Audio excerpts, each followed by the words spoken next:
Obviously, it's a huge week. Frog, you must be excited about feels like the finals have sort of come early for you guys.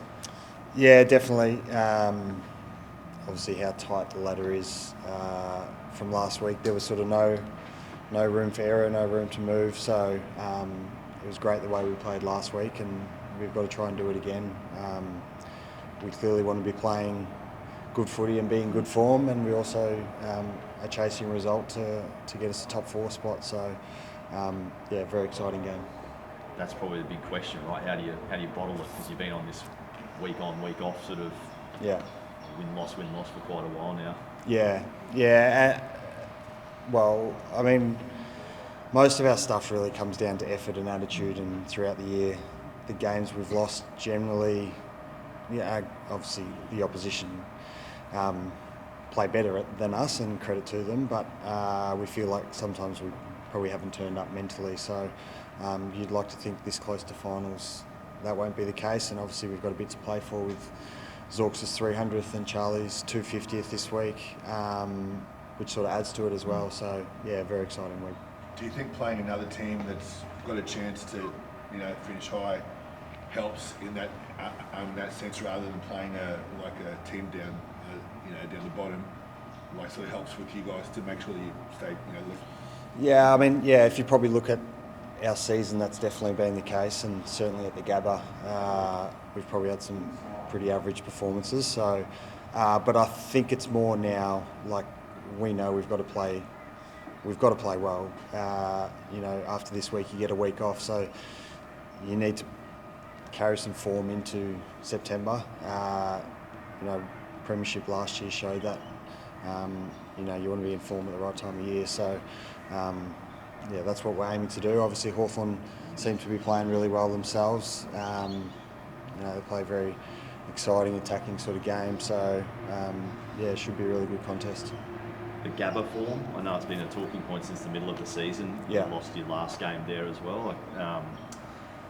Clearly, keen to turn that around this weekend. But does that sort of weigh on you a bit, the fact that you haven't made it such an advantage like it has been previously? I don't think it weighs on us, because we're an experienced group and we've been through so many of these sort of things in terms of, MCG hoodoo and finals hoodoo, and not that the Gabba's quite to that extreme, but certainly we haven't played that well there. But it's clearly we've shown over the course of the year that when we play well, we're a really good side, and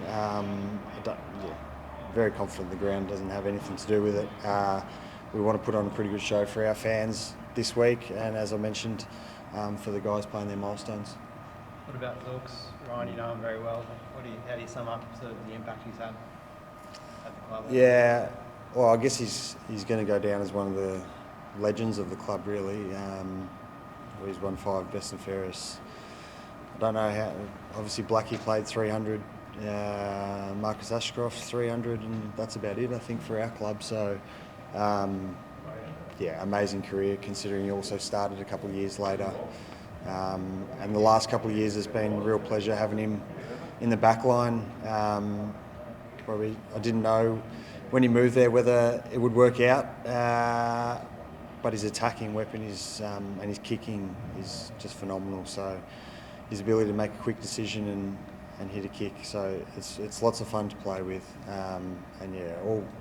All credit to him. He's been an amazing player for a long time. Two of you, the longevity's there, isn't it? I don't know what you've done, but you're getting better with age. You got some secrets between two of you, maybe? No, not really. It's probably it's just a bit of a culture thing for us, I think.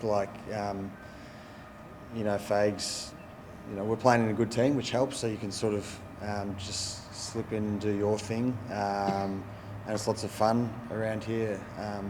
Obviously, there's ups and downs throughout the season, but over the course of it, we're both probably pretty level, sort of.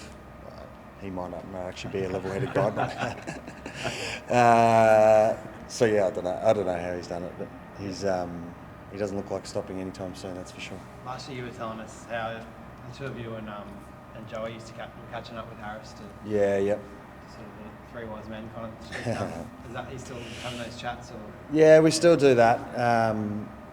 Me, Zork, Harris, and Josh Dunkley, and Link McCarthy actually as well. But I think it's more, well, for me, it's more how can we work with the leaders? So the leadership group catches up on Monday, and then we catch up on Tuesday morning, so we get a little bit of an idea of what they're talking about, so that we can give similar messaging to the group, and then also just a little bit of we're both clearly very passionate about the club, so it's just a chance to have a coffee and chat about what we're seeing at the club, and it's not groundbreaking stuff, and I'm not taking any credit for changing the course of the season or anything like that. I just think it's a great outlet for me and Zork to chat about the club, and Gunston and Harris are clearly very good leaders, so they sort of help us with that. What leadership qualities does Zork have? Like, he was, a lot of people are instrumental in the changing of the club's fortunes a few years ago, but he obviously took over the leadership at a tricky time. Like, what traits has he got? Pretty much what you see out on the field is passion. Is probably his biggest strength, and then he's a fun energy guy. So despite him being 36 or whatever, he fits. It sounds a bit silly, but he fits in really well with the group. Gets on really well with all the young guys. He brings a lot of energy. So I think that's why he's been able to play so long, because he sort of brings that passion and energy.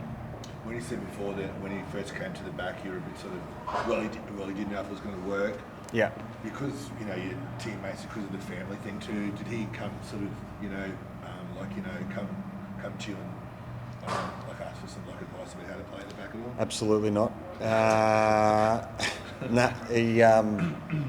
He does it his way, Zork, which is why he's such a good player. He's got a lot of self-belief, and you need it in this game, and certainly he listens to what Harris and I tell him. Obviously, we're more defensive, naturally minded, and he's more attacking minded, which is why we complement each other. But no, he has, in fairness to him, he's embraced being a defender. He does what we ask of him, and clearly brings his own weapons to our team. And being an All-Australian last year was an amazing effort, and he's probably in the conversation again this year. I got one about Sunday night. So Jack Gunston, you had him here for 1 year. You know him a little bit. Incredible season he's having. Yeah, you might play on him. Like, what have you seen from him this year, and what traits make him a difficult matchup, do you think? No, credit to him. He's had an amazing year. And when he was with us, he was great around the group, and he was trying to help out and all that sort of thing. It just didn't quite work out for us. So for him, clearly a very smart forward, uses all his experience. You don't kick over 500 goals without that craft. So seems to be playing a bit deeper to goal at the moment. But definitely an important player for them. So someone that, we haven't gone through any opposition analysis yet, but someone no doubt that we'll need to stop a little bit to get the result on the weekend. You kicked the goal on the weekend. I saw your Instagram post. Can you tell us about the chat with you and your son? Yeah, Romeo loves. He wants me to kick goals. So before every game, I give him a call, FaceTime on the bus or whatever, and he says, "Dad, you're going to kick a goal today?" So yeah, I'll kick one. And in the backyard, we do some more extravagant celebrations, but not quite my personality. So. But he was very proud of me kick goal, and to be honest, it actually relieved a bit of pressure from me. When I was having the shot, I was thinking, well, I'm not going to get many of these, so I need to take it for him. So I was glad I could. What did he say to you when you had your first interaction? Was it that night or the next day or whatever? Well, it was the next day, and the first thing I said to him was, "Did you see my goal?" And then he also kicked one that I was kicked that day, so he was pretty proud of himself as well. But it was good. It's one of the things that I'm very lucky being able to play this long is to share moments like that with your family. So it's great.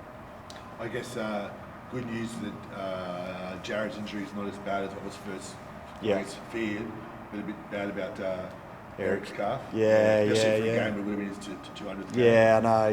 It's a real shame. And obviously it's going to be 3 or 4 weeks or whatever it might be. So hopefully he can get back if we play deep enough in finals. But it's been, and it was similar last year with a couple of ACLs, but it's been really good to give some more young guys an opportunity. Obviously Sammy Marshall and Bruce, I thought they did really well on the weekend, and our forward line this week's going to look a little bit different because Eric's been a mainstay for a long time. Obviously Joe was there for a long time before that, so but I'm very confident in the way we play, and whoever comes in will do their job, and we'll keep marching towards September. Do you feel the strain on each week? These injuries, although this week you might have more in than out, but does it take a toll, like just the regularity almost of the? Potentially, but I'm not sure. We seem to use adversity, and not that we're the underdog, but when we went to Perth last week, we were outsiders, and so a little bit of adversity and difficulty is fine for us. And I think we've got a lot of confidence in the 45 guys that we've got on the list, that we've got enough experience playing, and we've got enough young talent coming through that we're still a very good side, whoever's out there. So absolutely, you'd like all your best players out there, and hopefully come finals we'll get a few back. But no, very confident we can still get the job done.